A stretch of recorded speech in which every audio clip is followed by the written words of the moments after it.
Welcome to the another episode of Dubai trial licence made easy. അപ്പോൾ നമുക്ക് നമ്മുടെ last സീരീസിലെ വീഡിയോസിലെല്ലാം നമുക്ക് വളരെയധികം നല്ല രീതിയിലുള്ള പോസിറ്റീവ് റെസ്പോൺസസ് ആണ് വന്നത്. അത് പ്രകാരം നമുക്ക് ഒരു ഹ്യൂജ് നമ്പർ ഓഫ് ഓഡിയൻസ് നമ്മളടുത്ത് പറഞ്ഞത് ഈ ഒരു വീഡിയോ ഒന്നും കൂടെ കുറച്ചും കൂടി കാര്യങ്ങൾ ഇൻക്ലൂഡ് ചെയ്തിട്ട് കുറച്ച് മിനിറ്റ് കൂടുതൽ ചെയ്ത് കഴിഞ്ഞാൽ അത്രത്തോളം ഇൻഫർമേഷൻ ഗ്രാബ് ചെയ്യാം എന്നുള്ള ഒരു ഓപ്ഷൻ പ്രകാരം നമ്മൾ ഇനി മുതൽ ഇതിൽ ചെറിയൊരു ചേഞ്ച് കൊണ്ടുവരുന്നുണ്ട്. അതായത് നമ്മൾ ഒരു മോർ ദാൻ 1 മിനിറ്റ് ആയിരിക്കും ഇനി മുതലുള്ള വീഡിയോസ് എല്ലാം അപ്ലോഡ്. അപ്പോൾ ഇന്നത്തെ ഡിസ്കഷനിൽ വരുന്ന ടോപ്പിക്കാണ് how to choose the right business activity and licence process and procedure. So നമ്മളൊരു ലൈസൻസ് ആക്ടിവിറ്റി അല്ലെങ്കിൽ ഒരു ബിസിനസ് ആക്ടിവിറ്റി ചൂസ് ചെയ്യുന്ന സമയത്ത് സർട്ടൻ കാര്യങ്ങൾ നമ്മൾ ബിഫോർ അറിഞ്ഞിരിക്കണം എന്നുള്ളതാണ് പ്രധാനപ്പെട്ടത്. അതായത് ഇത് ലീഗലി ഓഫർ ചെയ്യുന്ന ആക്ടിവിറ്റി ആയിരിക്കണം. Dubai economic department legally offer ചെയ്യുന്ന ആക്ടിവിറ്റി ആയിരിക്കണം. അത് ലിസ്റ്റഡ് ആയിട്ടുള്ള ആക്ടിവിറ്റി ആയിരിക്കണം. നമ്മൾ ഇല്ലീഗൽ ആയിട്ടുള്ള പലതരത്തിലുള്ള ബിസിനസ്സുകൾ സംഭവങ്ങളെല്ലാം ഉണ്ട്. അത് ഇവിടെ പ്രൊഹിബിറ്റഡ് ആയിട്ടുള്ള ബിസിനസ്സുകളും ഉണ്ട്. അപ്പോൾ അത്തരത്തിലുള്ള ആക്ടിവിറ്റീസ് ഒന്നും നമ്മൾ ചൂസ് ചെയ്യാൻ പാടില്ല എന്നുള്ളത് ഒന്നാമത്തെ കാര്യം. രണ്ടാമതായിട്ട് വരുന്നത്, ഇത് നമ്മൾ ഒരു ലോങ് ടേമിലോട്ട് ചെയ്യുന്ന ബിസിനസ്സാണ്. നമ്മൾ മെയിൻലി എല്ലാവരും അങ്ങനെയാണല്ലോ, പെട്ടെന്ന് ഒരു ബിസിനസ് തുടങ്ങിയിട്ട് നാളെ അത് അടച്ചു പൊട്ടുന്ന സിറ്റുവേഷൻ ഇല്ലല്ലോ. അപ്പോൾ ഇത്തരത്തിൽ ലോങ് ടേമിലോട്ട് പ്ലാൻ ചെയ്യുന്ന സമയത്ത് നമ്മളുടെ ആക്ടിവിറ്റിയുമായി ബന്ധപ്പെട്ട സിമിലർ ആക്ടിവിറ്റീസ് നമുക്ക് ഫ്യൂച്ചറിൽ ചെയ്യാൻ താല്പര്യമുണ്ട് എന്നുണ്ടെങ്കിൽ ആ ആക്ടിവിറ്റീസും കൂടി റെഫറൻസ് എടുത്ത് ഈ സെയിം ലൈസൻസിനകത്ത് ആഡ് ചെയ്യുന്നത് എപ്പോഴും നന്നായിരിക്കും. മൂന്നാമതായിട്ട് ഒരു കാര്യം ടേക്ക് കെയർ ചെയ്യേണ്ടത് എന്താണെന്ന് വെച്ച് കഴിഞ്ഞാൽ നമ്മളുടെ ലൈസൻസിൻ്റെ ലീഗൽ ടൈപ്പ് എന്താണോ ആ ലീഗൽ ടൈപ്പിനനുസരിച്ചിട്ടുള്ള ഒരു ആക്ടിവിറ്റി ചൂസ് ചെയ്യാന്നുള്ളതാണ് അടുത്തതായിട്ടുള്ള ഒരു കാര്യം. പിന്നെ ആക്ടിവിറ്റീൻ്റെ കാര്യത്തിൽ പല ആൾക്കാർക്കും ഇപ്പോഴും മിസ്അണ്ടർസ്റ്റാൻഡിങ് ആയിട്ട് നടക്കുന്ന ഒരു സംഭവമാണ് നമുക്ക് സിമിലർ ആക്ടിവിറ്റി ഗ്രൂപ്പിലുള്ള ആക്ടിവിറ്റീസ്. അതായത് ഇവിടെ എല്ലാം ഒരു ആക്ടിവിറ്റി ഗ്രൂപ്പ് ഉണ്ടാകും. ആ ആക്ടിവിറ്റി ഗ്രൂപ്പിലുള്ള സിമിലർ ആക്ടിവിറ്റീസ് നമുക്ക് സെയിം ലൈസൻസിനകത്ത് ആഡ് ചെയ്യാൻ കഴിയും. അതല്ല, നമുക്ക് സിമിലർ അല്ലാത്ത ആക്ടിവിറ്റി ഗ്രൂപ്പുകൾ നമുക്ക് ഒരിക്കലും ചെയ്താൽ ഈ ക്രോസ് ആയിട്ട് നമുക്ക് ആഡ് ചെയ്യാൻ പറ്റത്തില്ല. എക്സാമ്പിൾ പറഞ്ഞു കഴിഞ്ഞാൽ നമ്മളിപ്പോൾ ഒരു ഫുഡ് സ്റ്റഫ് ട്രേഡ് ചെയ്യുന്ന ഒരു കമ്പനിയാണ്. നമുക്ക് ഫുഡ് സ്റ്റഫ് ട്രേഡിംഗ് ആണ് നമുക്ക് ആക്ടിവിറ്റി ആയിട്ട് വേണ്ടത്, അല്ലെങ്കിൽ അതുമായി റിലേറ്റ് ചെയ്താണ് വേണ്ടത്. അപ്പോൾ ഫുഡ് സ്റ്റഫിൽ പോൾട്രി വരുന്നുണ്ട്, എഗ്ഗ് വരുന്നുണ്ട്, വെജിറ്റബിൾസ് വരുന്നുണ്ട്, ഫ്രൂട്ട്സ് വരുന്നുണ്ട്. ഇത്തരത്തിൽ ഫുഡ് സ്റ്റഫ് റിലേറ്റഡ് ആയിട്ടുള്ള ലിസ്റ്റഡ് ആയിട്ടുള്ള ആക്ടിവിറ്റീസ്, സബ് ആക്ടിവിറ്റീസ് എല്ലാം നമുക്ക് ആഡ് ചെയ്യാൻ പറ്റും. പക്ഷേ ഫുഡ് സ്റ്റഫ് ട്രേഡ് ലൈസൻസിനകത്ത് നമുക്ക് ഒരു ഡിജിറ്റൽ മാർക്കറ്റ് അല്ലെങ്കിൽ ഒരു ടെക്നിക്കൽ സർവീസ് ഇത്തരത്തിൽ ക്രോസ് ആയിട്ട് നമുക്ക് ഒരിക്കലും ദുബായിലെ മെയിൻ ലാൻഡിലെ ആക്ടിവിറ്റി ആഡ് ചെയ്യാൻ പറ്റത്തില്ല. പക്ഷേ നമുക്ക് ഫ്രീ സോൺ ലൈസൻസിനകത്ത് ഇതേപോലെ തന്നെ മിക്സ് മാച്ച് ആയിട്ടുള്ള ആക്ടിവിറ്റീസ് നമുക്ക് ആഡ് ചെയ്യാനുള്ള ഓപ്ഷൻ ഉണ്ട്. അതായത് ഡിജിറ്റൽ മാർക്കറ്റിങ്ങും ടെക്നിക്കൽ സർവീസും ജനറൽ ട്രേഡിങ്ങും ഒരേ ലൈസൻസിനകത്ത് തന്നെ നമുക്ക് ഫ്രീ സോണിന് എടുക്കാം. മെയിൻ ലാൻഡിൽ വരുന്ന സമയത്ത് അത്തരത്തിൽ നമുക്ക് ആഡ് ചെയ്യാൻ പറ്റത്തില്ല. അടുത്ത ഒരു കേസാണ് വരുന്നത്, എങ്ങനെയാണ് നമ്മുടെ ലീഗൽ ഫോംസ് അല്ലെങ്കിൽ ലൈസൻസിൻ്റെ ടൈപ്പ് സെലക്ട് ചെയ്യേണ്ടതെന്ന്. മെയിൻലി നമുക്ക് പലതരത്തിലുള്ള ആക്ടിവിറ്റീസ് ചൂസ് ചെയ്യുന്ന സമയത്ത് പലതരത്തിൽ നമുക്ക് ലീഗൽ ഫോമുകളിൽ ചേഞ്ചസ് വരുത്താം. ഒരു എക്സാമ്പിൾ പറയുകയാണെന്നുണ്ടെങ്കിൽ എൽ എൽ സി ആണ് ദുബായിലെ മെയിൻലി കോമൺലി ആയിട്ടുള്ള ഒരു ലൈസൻസ്, ലിമിറ്റഡ് ലയബിലിറ്റി കമ്പനി. അതിലെ നെയിം തന്നെ ഇതിൽ എംഫസൈസ് ചെയ്യുന്നുണ്ട് എന്താണ് ഈ ഒരു ലൈസൻസ് എന്നുള്ളത്. അതായത് liability limited to the company. അതായത് കമ്പനിയിൽ ഉണ്ടാകുന്ന ഡെപ്റ്റ് അല്ലെങ്കിൽ എന്തെങ്കിലും പ്രശ്നങ്ങൾ അല്ലെങ്കിൽ മണി സീസ് ചെയ്യേണ്ട കേസിലെല്ലാം ഇത് കമ്പനിയിൽ ലിമിറ്റഡ് ആണ്. നമ്മുടെ പേഴ്സണൽ പ്രോപ്പർട്ടീനെ ഒരിക്കലും അഫക്റ്റ് ചെയ്യത്തില്ല. പക്ഷേ കേസ് കാര്യങ്ങൾ അത്തരത്തിലുള്ള സംഭവങ്ങളെല്ലാം പ്രൊസീഡിങ്സ് എന്താണോ ആസ് പെർ UAE അതെല്ലാം ക്യാരി ഓൺ ചെയ്തു പോകും. പക്ഷേ നമ്മുടെ പേഴ്സണൽ പ്രോപ്പർട്ടീനെ ഇത് ഒരിക്കലും അഫക്റ്റ് ചെയ്യുന്നില്ല എന്നുള്ളതാണ് ഈ ഒരു LLC എന്ന ലൈസൻസിൻ്റെ മെയിൻ ആയിട്ടുള്ള ഒരു അഡ്വാൻറ്റേജ്. അതുപോലെ തന്നെ 2 മുതൽ 50 പാർട്ട്ണർ വരെ, ഈ പാർട്ട്നേഴ്സ് വരെ നമുക്ക് ഈ ഒരു ലൈസൻസിനകത്ത് അല്ലെങ്കിൽ ലീഗൽ ടൈപ്പിനകത്ത് നമുക്ക് എന്ത് ചെയ്യാൻ പറ്റും, ആഡ് ചെയ്യാൻ പറ്റും. അപ്പോൾ LLC പറഞ്ഞു കഴിഞ്ഞാൽ liability limited to the company. അടുത്തതായിട്ട് വരുന്നതാണ് LLC SO, single owner LLC. ഇപ്പോൾ ഒരാൾ ഇപ്പോൾ അജ്മൽ എന്ന് പറയുന്ന ഈ ഒരു വ്യക്തി ഒറ്റയ്ക്ക് ഒരു ലൈസൻസ് തുടങ്ങണം. അതിൻ്റെ ലീഗൽ ഫോം ചൂസ് ചെയ്യുന്നത് LLC, സിമിലർ ആയിട്ടുള്ള ഈ LLC ആണ് എന്നുണ്ടെങ്കിൽ അതിൻ്റെ ലീഗൽ ഫോം വരുന്നത് LLC SO എന്നാണ്.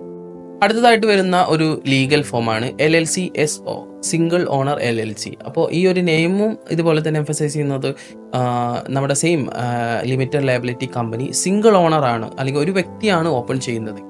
നമുക്ക് ഈ ഒരു LLC SO എന്ന് പറയുന്ന ലീഗൽ ഫോമാണ്.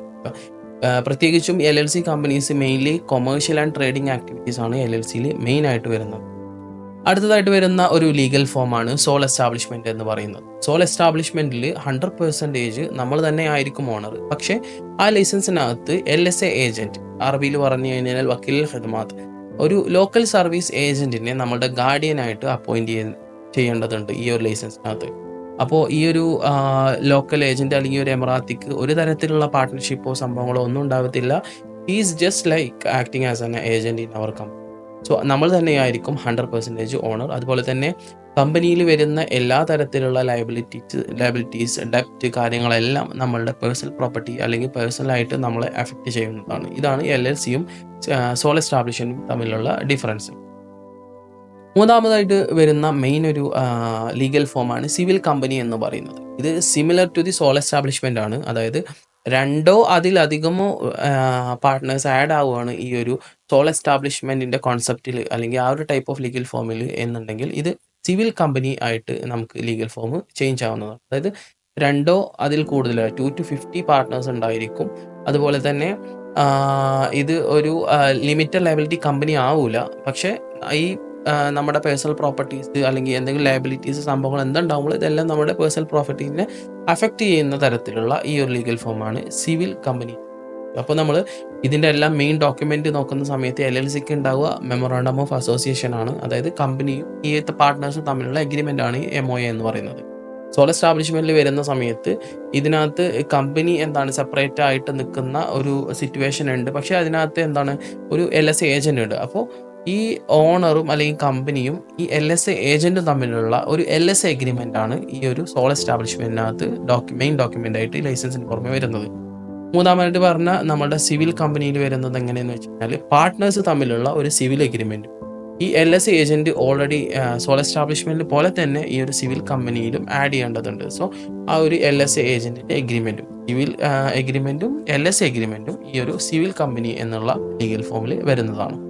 അപ്പോൾ നമ്മൾ ഇത്തരത്തിലുള്ള ലീഗൽ ഫോം, നമ്മളെ ട്രേഡ് നെയിം, അതുപോലെ തന്നെ ട്രേഡ് നെയിമിനെ കുറിച്ചിട്ട് നമ്മൾ മറ്റൊരു വീഡിയോയിൽ ഡീറ്റെയിൽ ആയിട്ട് നമ്മൾ പറഞ്ഞിട്ടുണ്ട്. നിങ്ങൾ പോയി കഴിഞ്ഞാൽ നമ്മുടെ പ്രൊഫൈൽ ചെക്ക് ചെയ്ത് കഴിഞ്ഞാൽ അത് നമുക്ക് മനസ്സിലാവും.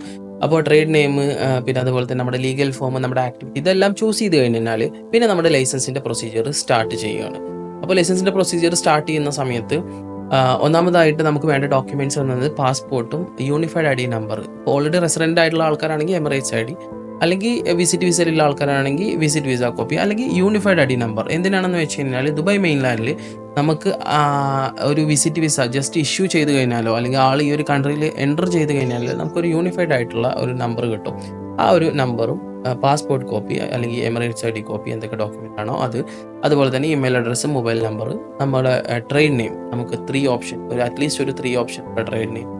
പിന്നെ അതുപോലെ തന്നെ ബിസിനസ് ആക്റ്റീവ്. ഈ ഒരു കാര്യം ചൂസ് ചെയ്ത് കഴിഞ്ഞാൽ ഇത്രയും ഡോക്യുമെൻ്റാണ് നമുക്ക് മെയിനായിട്ട് വേണ്ടത്. പിന്നെ അതല്ല നമ്മൾ ഫ്രീ സോണിലാണ് ഓപ്പൺ ചെയ്യുന്നുണ്ടെങ്കിൽ ജസ്റ്റ് പാസ്പോർട്ട് മാത്രം ഉണ്ടായാൽ മതി. പാസ്പോർട്ട് ഉണ്ടായാൽ തന്നെ നമുക്ക് എന്ത് ചെയ്യാൻ പറ്റും, ഫ്രീ സോണിനകത്ത് നമുക്ക് ലൈസൻസ് ഓപ്പൺ ചെയ്യാൻ പറ്റും.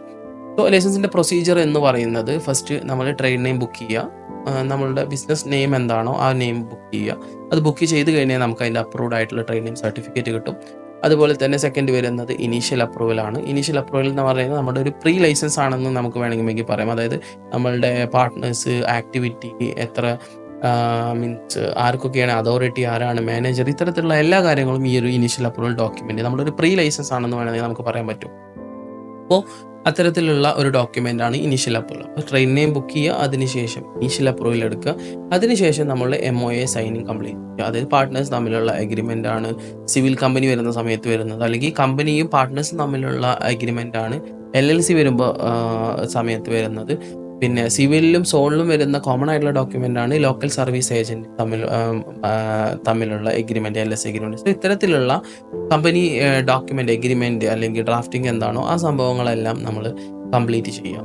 ഇതിന് ശേഷം നമുക്ക് ചെയ്യാൻ പറ്റുന്ന അടുത്ത ഒരു സ്റ്റെപ്പാണ്, അല്ലെങ്കിൽ നമ്മൾ ചെയ്യേണ്ട ഒരു സ്റ്റെപ്പാണ് നമ്മളുടെ ടെനൻസി കോൺട്രാക്റ്റ് ക്രിയേറ്റ് ചെയ്യുക എന്നുള്ളത്. നമ്മളിപ്പോൾ ഒരു ഫിസിക്കലായിട്ട് ഷോപ്പോ ഓഫീസോ എടുക്കാൻ ഉദ്ദേശിക്കുന്ന വ്യക്തിയാണെങ്കിൽ അത്തരത്തിൽ നമുക്ക് എടുക്കാം. ലൊക്കേഷനിൽ പോയിട്ട് നമുക്ക് അവർ ഈ ഒരു ഇനീഷ്യൽ അപ്രൂവലും ട്രെയിൻ നെയിം സർട്ടിഫിക്കറ്റും കൊടുത്തു കഴിഞ്ഞിട്ട് ആ ഒരു ലാൻഡ് ലോഡ് നമുക്ക് ഇജാര് ഇഷ്യൂ ചെയ്ത് ഈ Ejari document, initial approval, trade name reservation, Ejari, അതുപോലെ തന്നെ നമ്മളുടെ ടെനൻസി കോൺട്രാക്റ്റ്, ഈ എല്ലാ ഡോക്യുമെൻ്റ് എല്ലാം കൂടെ നമ്മൾ ഫൈനൽ സബ്മിഷൻ ചെയ്ത് കഴിഞ്ഞ് കഴിഞ്ഞാൽ നമ്മളുടെ ലൈസൻസ് നമുക്ക് പ്രിൻ്റായി കിട്ടും. അതിനൊരു വൗച്ചർ കിട്ടും. ആ വൗച്ചർ പേ ചെയ്ത് കഴിഞ്ഞാൽ നമ്മുടെ ലൈസൻസ് നമുക്ക് പ്രിൻ്റായി കിട്ടും.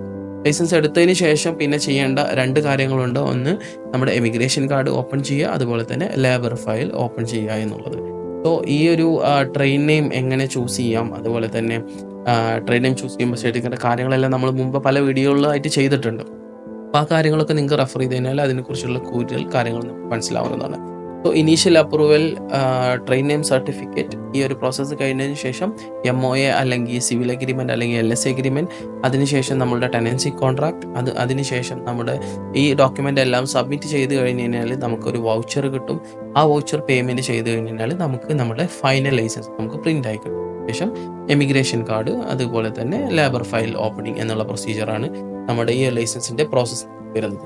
പലപ്പോഴും പല ആൾക്കാരും ചോദിക്കാറുണ്ട്, എത്ര ടൈം എടുക്കും ഈ ഒരു ലൈസൻസ് എടുക്കാൻ? നോർമലി നമുക്ക് പറയുകയാണെന്നുണ്ടെങ്കിൽ ഒരു 1 to 3 വർക്കിംഗ് ഡേയ്സിൻ്റെ ഉള്ളിൽ നമുക്ക് ലൈസൻസ് എടുക്കാൻ പറ്റും. ഇതിൽ പ്രത്യേകം ശ്രദ്ധിക്കേണ്ട ഒരു കാര്യം, ചില ആക്ടിവിറ്റീസിൽ നമുക്ക് എക്സ്റ്റേണൽ ഡിപ്പാർട്ട്മെൻറ്റ് അല്ലെങ്കിൽ അതർ ഡിപ്പാർട്ട്മെൻറ്റ്സിൻ്റെ അപ്രൂവൽസ് ആവശ്യമായിട്ട് വരും. ഇത് സം കേസസിൽ നമ്മൾ MOA സൈൻ ചെയ്ത് കഴിഞ്ഞതിന് ശേഷമായിരിക്കും വരുന്നത്. സം കേസസിൽ ആഫ്റ്റർ ലൈസൻസ്, നമുക്ക് ലൈസൻസ് ഇഷ്യൂ ചെയ്തതിന് ശേഷമായിരിക്കും വരുന്നത്. അപ്പോൾ ഏത് ആക്ടിവിറ്റിക്ക് അനുസരിച്ചിട്ടാണോ ആ എക്സ്റ്റേണൽ അപ്രൂവൽ വേണ്ടത്, അത് അതാത് സമയങ്ങളിലൂടെ നമ്മൾ എടുക്കേണ്ടതായിട്ട് വരും. ഈ ഒരു കേസിൽ മാത്രമാണ് ലൈസൻസിൻ്റെ പ്രൊസീജിയറിൽ കുറച്ച് ഡിലേസ് കാര്യങ്ങൾ വരുന്നത്. ഫോർ എക്സാമ്പിൾ, നമ്മളിപ്പോൾ ഒരു ലോജിസ്റ്റിക്കുമായി ബന്ധപ്പെട്ട ഒരു കമ്പനിയാണ് എന്നുണ്ടെങ്കിൽ വിചാരിച്ചു, ലോജിസ്റ്റിക് സർവീസ് ആണ് എന്നുണ്ടെങ്കിൽ അതുമായി ബന്ധപ്പെട്ട ഡിപ്പാർട്ട്മെൻറ്റ് RT ആണ്, റോഡ് ട്രാൻസ്പോർട്ട് അതോറിറ്റി ദുബായ് ആണ്. സോ RTൻ്റെ അപ്രൂവൽ നമ്മൾ ഇനീഷ്യൽ അപ്രൂവലും ട്രെയിൻ നെയിമും എടുത്തതിന് ശേഷം നമ്മൾ RT അപ്രൂവലും കൂടെ എടുത്തതിന് ശേഷമാണ് ബാക്കിയുള്ള പ്രൊസീജിയറും ലൈസൻസ് സബ്മിഷൻസും എല്ലാം ചെയ്യുന്നത്. അപ്പോൾ പലതരത്തിലുള്ള എക്സ്റ്റേണൽ ഡിപ്പാർട്ട്മെൻറ്റ്, ഇപ്പോൾ മാരിടൈം സിറ്റി ഉണ്ട്, ദുബായ് മാരിടൈം സിറ്റി ഉണ്ട്, അല്ലെങ്കിൽ ദുബായ് സിവിൽ ഡിഫൻസ് ഏവിയേഷൻ ഉണ്ട്, അതല്ലെങ്കിൽ പലതരത്തിലുള്ള customs, port and customs authority ഉണ്ട്. അത്തരത്തിൽ നമ്മുടെ ആക്ടിവിറ്റിയുമായി ബന്ധപ്പെട്ട് എന്തെങ്കിലും എക്സ്റ്റേണൽ അപ്രൂവൽസ് ആവശ്യമുണ്ട് എന്നുണ്ടെങ്കിൽ ആ അപ്രൂവൽസ് നമ്മൾ ഇതിൻ്റെ കൂടെ തന്നെ എടുക്കുന്നതാണ്. സോ ഇത്തരത്തിലാണ് നമ്മളുടെ ഈ ഒരു ലൈസൻസിൻ്റെ പ്രൊസീജിയർ കണ്ടിന്യൂ ചെയ്യേണ്ടത്. സോ ഇതിനെക്കുറിച്ചിട്ട് നിങ്ങൾക്ക് എന്തെങ്കിലും ഡൗട്ട്സ്, കാര്യങ്ങൾ, എന്തെങ്കിലും ക്ലാരിഫിക്കേഷൻ ഉണ്ട് എന്നുണ്ടെങ്കിൽ താഴെ വീഡിയോയിൽ മോർ ഡീറ്റെയിൽസ് എന്ന് കമൻറ്റ് ചെയ്യാവുന്നതാണ്. So this is Ajmal signing off.